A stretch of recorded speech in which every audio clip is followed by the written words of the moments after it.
Welcome to the 1000 Club podcast, where we believe that behind every woman, there's a tribe chanting, yes! We call our tribe the 1000 Club, and every other Thursday, we invite you into our VIP section to chat, console, shoot the breeze, or inform. Find us everywhere, including Apple, Spotify, YouTube, and Facebook. And remember to follow us on all socials at 1000 Club. To the 1000 Club podcast. We are joined today by two very special VIPs. We got a special edition. As you know, if you've been following us, we have been recapping the Harlem series, the Amazon Prime original series, Harlem. So make sure you go check out all 10 of our recaps. But today we have a very special edition. I'm proud that I have my besties here, Melanie and Kanita. And then, we also got the original trio. We got Rashana and Courtney as well. So y'all pretty much know us. We're going to get to know our VIPs. So I am going to start with Kanita. Just give us a little brief intro on who you are. A brief intro on who I am. My name is Kanita. That was already stated, right? I am a mother of one. He will be 9 years old next week. So, yep, I've been a parent for 9 years, which kind of feels surreal. I am an educator. I've been teaching and trying to impart knowledge into the young people's lives for the last 13 years.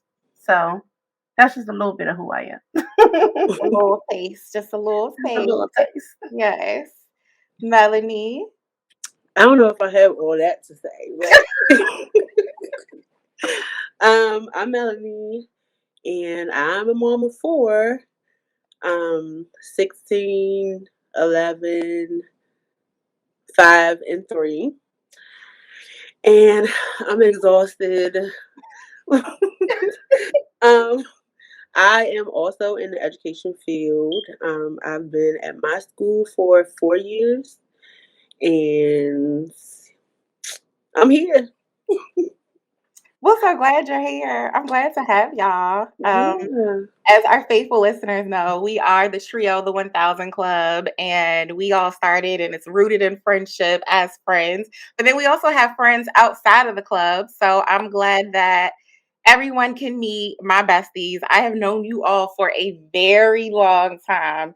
So I want to start with just letting you all tell the story of how we met. We did not talk about this beforehand, so I don't know what you're going to say. And then I'll give what I remember from how we met. So I've known Melanie the longest. So I'm going to start with Melanie. So Oxon Hill Middle School is where we met. In I believe it was 8th grade. I really don't remember specifics of how we met. I just remember us sitting at the table and just I guess we exchanged numbers, and then we just used to talk every day after school, and the friendship just grew. That's what I remember. Okay. I'm gonna give my version in a minute. Okay. I bet you're Well, it's pretty much the same. I'm sure it's better than the version I just gave. No, it's pretty much the same. Just with Okay. a little more detail. Okay. All right, Kanita. Okay, let me see. I believe we were in the 10th grade at Suitland, and we had an AP class together. And you were probably, arguably, the quietest person in the class. So I'm not. I usually gravitate to people completely opposite because I'm pretty quiet too. But somehow we connected. We started having other classes together. Started getting even closer. And similar to Melanie, it was like effortless. It kind of just. It was just like a click. It was like a click. That's Yeah. exactly what it was. Now I'm interested to see how different or enhanced your version of these stories are. It's not that different. So with Melanie, we both were at Oxon Hill Middle. Mm-hmm. Initially, we probably met each other in 7th grade, but when we really kind of became close, it was 8th grade. Mm-hmm. And so what I remember is it was 4 of us at first at a table, and Wait. The other two people didn't stay. Yeah, who else? Because I don't remember. Don't I say remember it was Jessica and it was Whitney. And I remember Yeah. Jessica being like, we're gonna be the fearsome foursome or something like something like that. And I think we all were like friends. Do you But then remember whose class it was? Like, who I was the think teacher? it was either Mr. Paul or the other lady. Miss Hirsch. Yeah, maybe Miss Hirsch. Yeah. I felt like we were like at a table. It was the beginning of the school year. Mm-hmm. And yeah, I felt like, because I think we were really the only maybe 4 like black girl Yeah. 8th Yeah. graders. Yeah. Mm-hmm. So I think we just kind of connected on that. And then Mm-hmm. we were all kind of friends. And I think somehow me and you kind of became close. Yeah, me and you, I think became closer because Mm-hmm. I think it was like some drama that went on. We won't go into that. We won't go into that because I don't even remember all the details. It was just like some 8th grade drama. But yeah, and so then we went to Suitland together, Suitland High Mm-hmm. School. And even though we didn't really have a lot of classes together, like we still like Yeah. maintained our friendship. And then Mm-hmm. from then, like we have been friends over all these years since we were Yes. And I now don't you're know how her old we oldest child's godmother. Yes. Yes, She's I am her oldest my child's baby godmother. love. Yes. Yes. Oh, he's so sweet. Oh, he when I left, he told me to tell you hi. Tell Oh, my okay. godmother I said hi. I said, okay, Oh, Makai. Yes, that is like, if I never have children, I just feel so fulfilled in being their like Melanie and Kanita's sons' godmothers because Mm. they're so loving. Like they give me a little taste of what motherhood is probably like. So Mm. and they yeah. adore you because I made the rules very clear. You cannot knock on my door. You can't bust in the room. You can't say hi, godmommy. You can't try. No, you're not doing that. You can't make no. Oh, we're gonna have to have some So time. you Like probably will get a phone call tonight or tomorrow because I hope so. I hope so. Yeah, we're gonna have to Yeah. have our own time. But yeah, so for Kanita, I do remember it being 10th grade, and I feel like Kanita was like my first new friend that I made at Suitland High School as well. And I do remember like we both were quiet. I guess we maybe gravitated to each other because of that, because we were both quiet. And then I just remember like, yeah, we had a lot of classes. We ended up doing a lot of like extracurricular activities together. I feel like I was at Kanita's house quite a bit because she didn't live far from the school. Like I got to know Kanita's family. Same with Melanie as well. Like I got to know their families. They're really like sisters to me. I'm an only child, if I haven't already said that on the podcast. So they really are sisters to me. Like I feel like their family is like my family. Not only like am I their sons' godmothers, but I feel like I've been to a lot of family events and all of that. Yeah, and then yeah, with Kanita and I from high school, we've maintained the friendship all these years. Um, one thing about Kanita, like Kanita will always come visit me. Like she came to visit me at A&T. She's came to visit me in Chicago. And so, yeah, so we've just been able to maintain that friendship from there. So stories are still the same. Yes, that's pretty impressive. Yes, they wasn't off too much. Yeah. Good. So, as I've shared, these are like my besties. These are like my closest friends. And part of that is because of the longevity of our friendship. Part of it is because they've seen me in so many different phases of my life. And I think it's crucial. I don't necessarily think that a best friend does have to be someone that you've known the longest. But I think for me, it is crucial to have a close friend who has known you from like the beginning because I think you all really have some contacts, especially when it comes to dating and relationships. Like just from like my dreams and aspirations that I used to have, like you all kind of understand me from back then and just kind of can carry that to where I am now. And so I wanted to ask you all, like, what's your definition of a best friend? That's a good question. I feel like a best friend is somebody that you can just always count on or depend on, right? Mhm. And so over all of these years up until now, I meet people, I interact with people, I build these new relationships and friendships, and I always feel like you are always my constant. And I'm like, yeah, my best friend lives in Chicago now. So it's like just somebody that you, no matter what, no matter what the circumstances are, no matter how life changes you or shifts you, like I can always count on you. I can depend on you when I need it. If I'm in a great space and I need somebody to celebrate with me, Mhm. great, you there. If Mhm. I'm in a not so great space and I'm crying and I need somebody to like hold me and Mhm. console me and like be like, girl, you pray with me, Mhm. you through that, you there for that too, right? So it's like the good, the bad, the ugly, and everything in between. Absolutely, I agree 100%.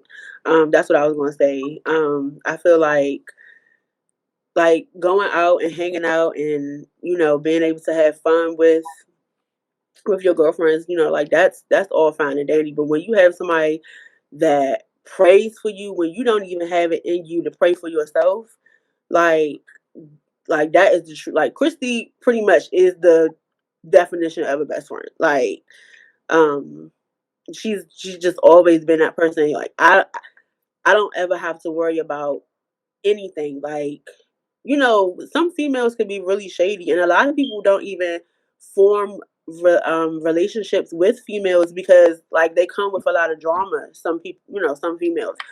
I have never experienced that with Christy, like, ever.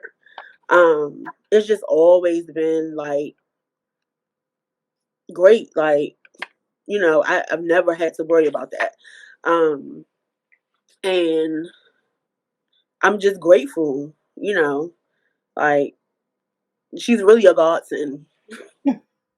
Oh, well, you are too. I think you all are like my constants, especially like I said, because you've known me through so many Mhm. different stages of my life. And I think, I've always appreciated you both, always loved you both. But I think within these past like few years, oh my gosh, like I'm like, I don't know what I would do without y'all. Like I really don't. When you realize that Ditto, adulting girl. is hard.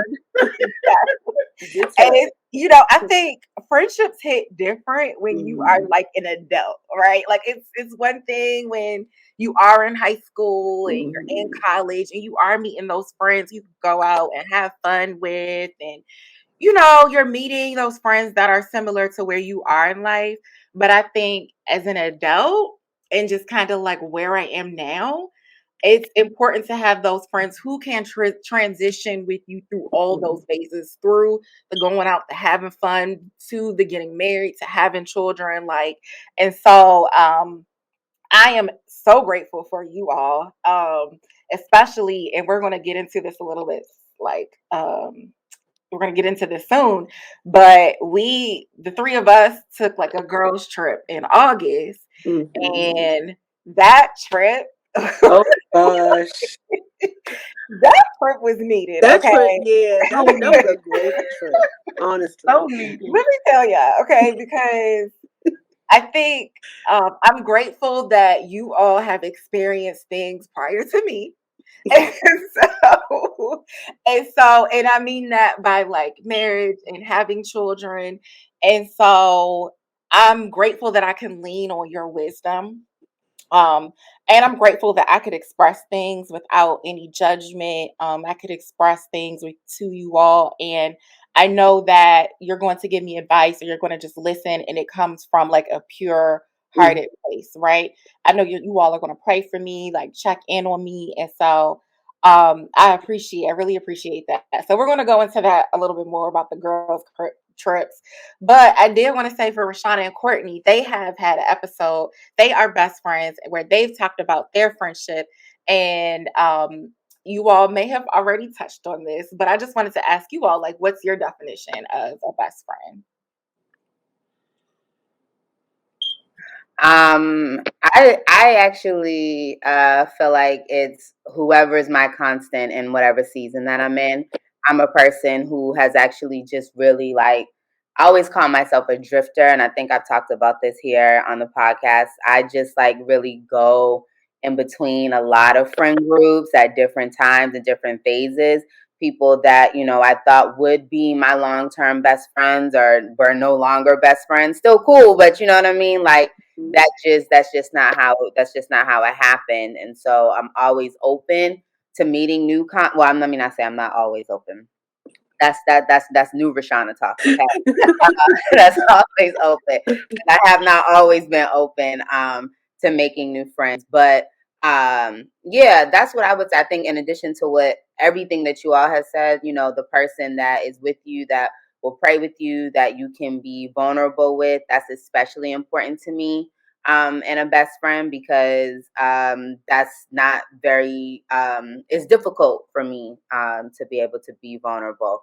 But yeah, I would definitely say I've had multiple best friends throughout my life. But I am happy to have Courtney, who is my best friend now. I hope that in 20 years, like y'all, we can still say that we are best friends, and to be able to have that longevity that you all discuss.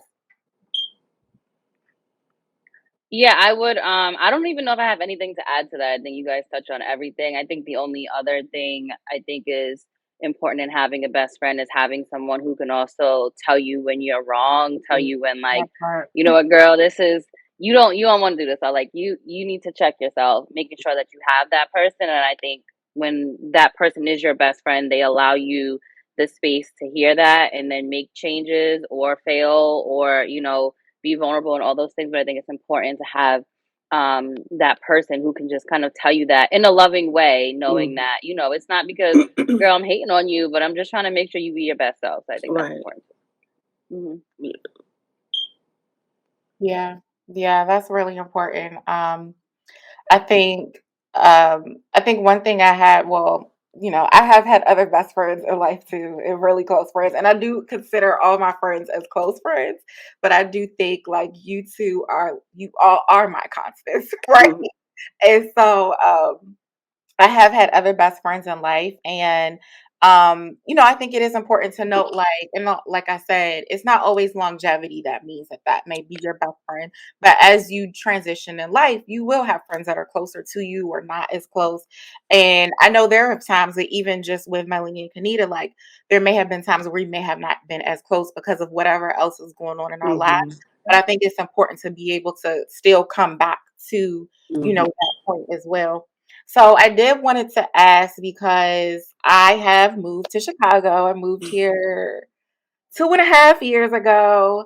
And we are still maintaining our friendship. Thankfully, we are still here. And so I know for me, what it's helped to maintain the friendship is every time I come in town, like I have to see y'all. I gotta make sure, y'all are two people I definitely gotta see. I Mhm. don't even get a chance to see my godchildren.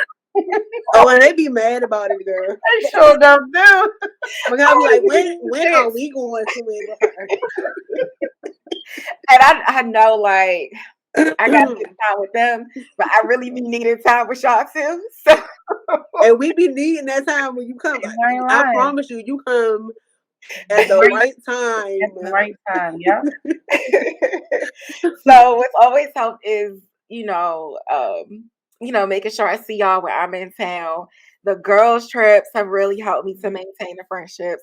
I've said this so many times on the podcast. I am not a phone person. So Yeah, with me Melanie neither. and Anita, we text and we DM, and that's how we That's stay. how we communicate. Yep. That is how we communicate, and that works. But what do y'all think is like the key to maintaining a friendship? Well, I feel like grace, like not having like I guess just going with the flow, like not having like strict expectations or whatever, I guess. Mhm. Um like I've had some people, some females who like want to develop a friendship, but they're like clingy And so it's like a demand for time. Like, sis, I got 4 kids. Like, I got a husband and 4 kids. I can't answer the phone for you every time you call. I can't respond like 2 seconds after you send me a text. Like, I can't go out every time you want to go out. So I mean, I feel like grace is definitely, one of those things that is important. And I mean, like you said, we haven't been able to be close at certain times because of things that we've all had going on. But it's like we pick up where we left off. Like it's you can never really see a gap. Like we just catch up, and it's like we never left. So Dang, that's that my was a take. good answer. I'm like, I gotta follow behind those good answers. I think the only other thing that I would add is like being there in the most important moments, right? Or the most important times. Mm-hmm. I feel like when I think back on my life from 10th grade at 16 to now at 35, every key moment or every like pivotal shift, you were there, Mm-hmm. right? From the graduating from high school to graduating from college to starting college, shoot. Like trying to navigate, trying to find a job, and with this whole adulting thing, buying houses around the same time, and getting married, and for me, going through a divorce, that was a hard time. Going through Yeah. my separation, my divorce was like it could have been crippling, but it wasn't because I had a really strong support system, and you were a part of that. And so for me, it's like, can I count on you in those pivotal moments and shifts? Yeah. Like I don't care what I'm doing. You tell me I know how important your birthday is to you. You are a birthday person. Like I've known you forever. Your birthday is a national holiday. I don't care what I am doing, where you want to have your birthday celebration, I'm out to be there. This girl, like, I'm going to St. Lucia for my birthday. Okay. We're there. So it's like knowing those things that are important to that other person and showing up in those moments when it really counts the most is what, for me, it's like that's what keeps us bonded. See, that was good. I loved it. I do just want to add in real quick because you all are moms and because you have to share your time with multiple people and you work with children all day long. You are in education. Don't even How remember do me. you I guess set aside that time or devote time to um maintaining your friendships or like checking in, and how do you just kind of balance all of that? You going first, Mel? Yeah. I don't think I have like an actual strategy, or like I think it's just like random. Like so if like I could be at work and I could be like getting ready to help a kid, you know, with some work or whatever, and you might just pop in my mind, and I'll be like, "Hey, Christie, how are you?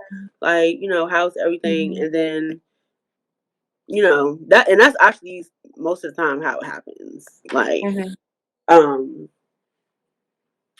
yeah, or if I subconsciously know, like, oh, it's been about a week and a half, like 2 weeks, so it's going into 3 weeks. Like, let me check in. Yeah. Or I might have something going on. I'll be like, girl, let me tell you what, I'll be having stuff. So, it'll just happen like that.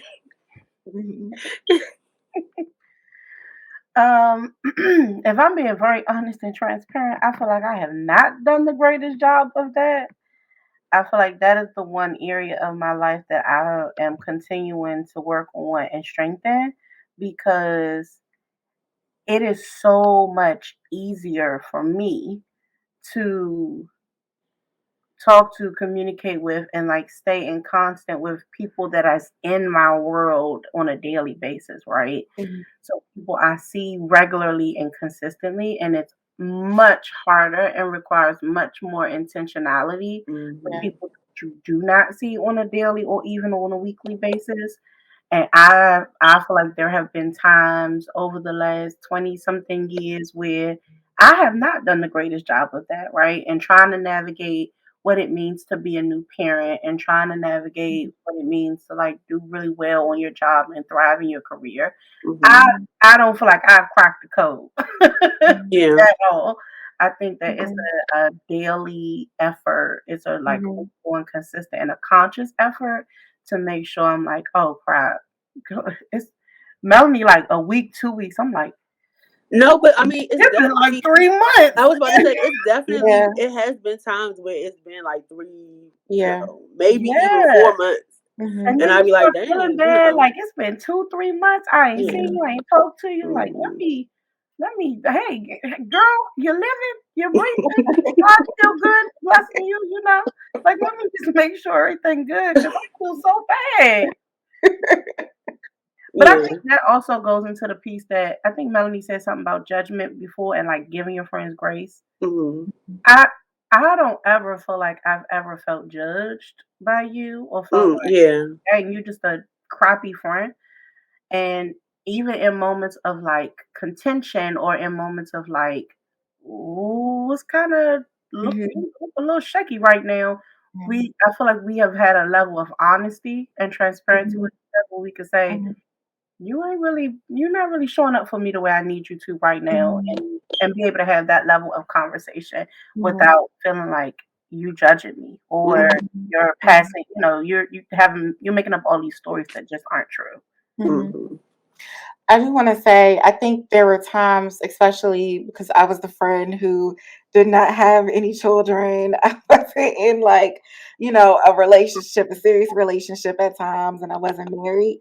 That I had a lack of understanding as to like what you all were going through and maybe why, you couldn't necessarily show up to something or why I didn't hear from you.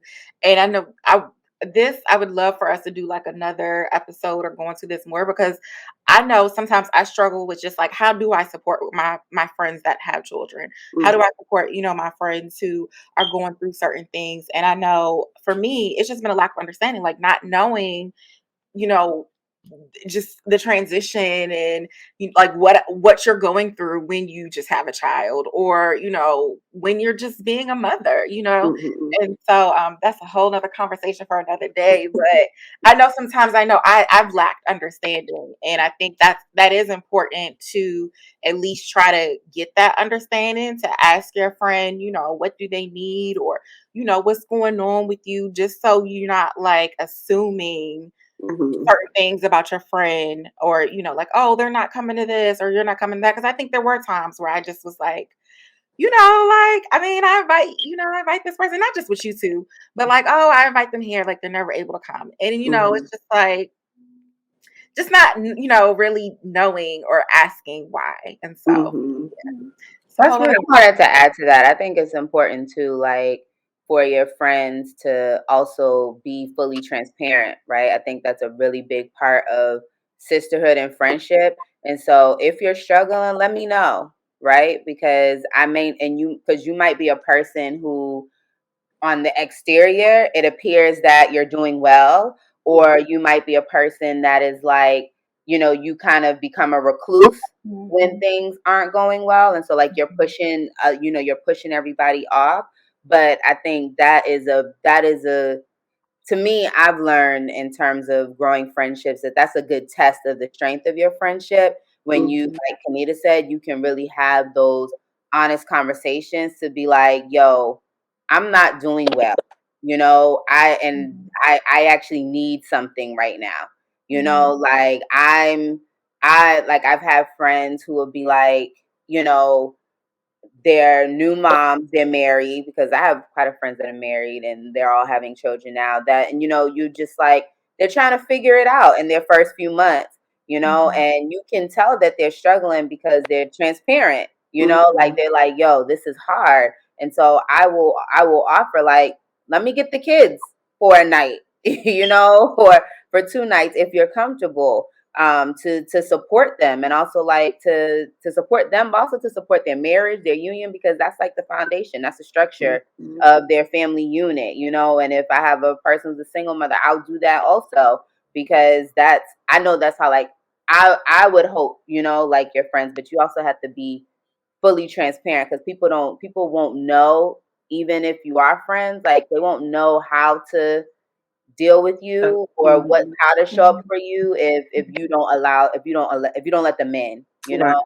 So I think that goes both ways. Like checking in on both sides is important. I would also add to that, I think, because from at least on this episode, we're all kind of like in different places. So friendship across, states is we're distance friends. So I think, to Rashana's point, I think it's also important, like when you can't see that person all the time, that communication and that checking in and saying what you need is also important. Is much more important then, because you can't see that person face to face, so you can't even see how they're feeling, see what's going on. So you really have to be able to either say that, or just, however you can share that or say that, or have a friend who can ask you that and you feel comfortable saying, like, actually, now that you asked, this is how I'm feeling. I think that's important, especially when you're in long distance friendships, because you can't see that person all the time. Yeah, because I'm good for a pop-up. You know what I mean? Like if I'm not sure and I need to see you, like, you know what I mean? Like I convinced Courtney during the pandemic, like the beginning of the pandemic, like I need to go see Christie. Like she just moved out there and I just need to lay eyes on her. You know what I mean? Like I just need to like hang out with her, like just let her know, like, okay, we're all here for you. You know what I mean? Like, so you really need that, you know. But there's some people that might have been like, no. Right? I don't need all that, right? And so and so that's also why that's important. Yeah, because I am that friend that will definitely do a pop-up wherever you live. Like I'm here. Well, speaking of traveling, we did a girls' trip to Virginia Beach in August. It was much needed, especially for me. It's much needed. Like I think it was really quick. It was only one night, and that first night we sat out on the beach for like hours. My gosh! Yeah, it just sucked. It was so therapeutic. It was. It really was. And I think from that trip, and then we recently went to New Orleans last month, and it was 3 more of us that also went. I'm going to put up some pictures, but I have really learned, like, girls trips are, like Melanie said, they are so therapeutic and they are essential. Like that needs to be a part of your self-care, like routine is doing girls trips. So real quick to all of us, like, how important are girls trips for you? So I never really experienced girls' trips until fairly recently, right? So I had a very, very different college experience than the average person. And I did not. I didn't, even in like my 20s, I was like, no, I didn't really do them, right? So I didn't really see the value in it until recently. And I'm like, baby, wait, so I gotta do this once a year at a minimum because this just refueled me in a way that I just didn't even know I needed. Yeah. So I just feel like being one that's like late to the game in terms of girls trips. I'm like, now at this point moving forward, it's a must. It's a necessity because not only was it therapeutic, like what Mel was saying, but it just rejuvenated me. It like refueled me because the line of work that we're in is hard. We work long hours, and then we come home and we keep doing that stuff with these little babies, right? And it to just have like adulting time to talk about things that have nothing to do with children and enjoy some really amazing food because I'm a foodie. Oh my goodness. Brown butter. Brown butter. Brown butter. So now I'm like, it's a must. It's got to happen at least once a year. Yeah. I'm kind of a newbie with girl trips too. See, and me being married at 16, well, 22. I was like, stop playing. Don't tell these people that. I was me like, being for married. real? Tell that story. I mean, well, I knew him since I was 15, so pretty much. But yeah, being married at 22, I really didn't. I was just all into my husband, and yeah. So girl trips are really new for me too. I went on actually all of the girl trips that I've ever been on has been with Christie. So I think it's about three, and that was the first one was when we went to Massanutten. That was fun. So it was Massanutten, Virginia Beach, and New Orleans. They're very important. Like Anita said, very rejuvenating. Um, Definitely a must. Yeah, I definitely came back and loved my household a little more. Like,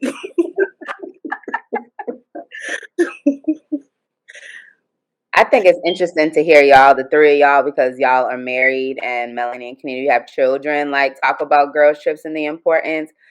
Because I like being single, I feel like I do girls trips every weekend, right? Like I'm always with my girls, like we travel, like I'm always up and down to New York, to New Jersey, to North Carolina, wherever in the country or out of the country. Like I'm always traveling with friends, you know, and with my girls. And that's something that I always knew that even as, you know, I do get into a relationship and I do aspire towards marriage and being a mom, that I'm always going to have 3 trips a year, a family trip, a spouse trip, and a girls trip.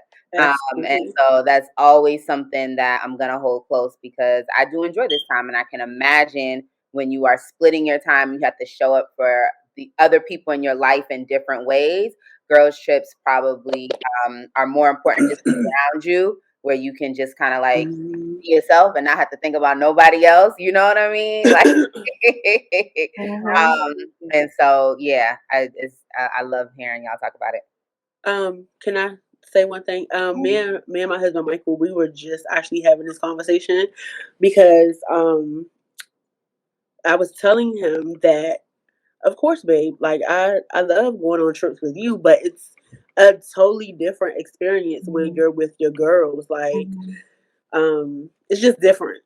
So, like you said, Rashana, a hubby or your boo date, family date.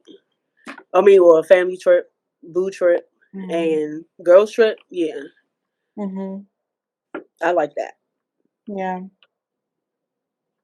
Courtney, did you have anything to add? Oh, no, y'all said it all. Everyone needs a girls trip. At least once a year. That's it. At least once a year. Whether it's a weekend or international, whatever it is. Once a year, you need one. So Yes.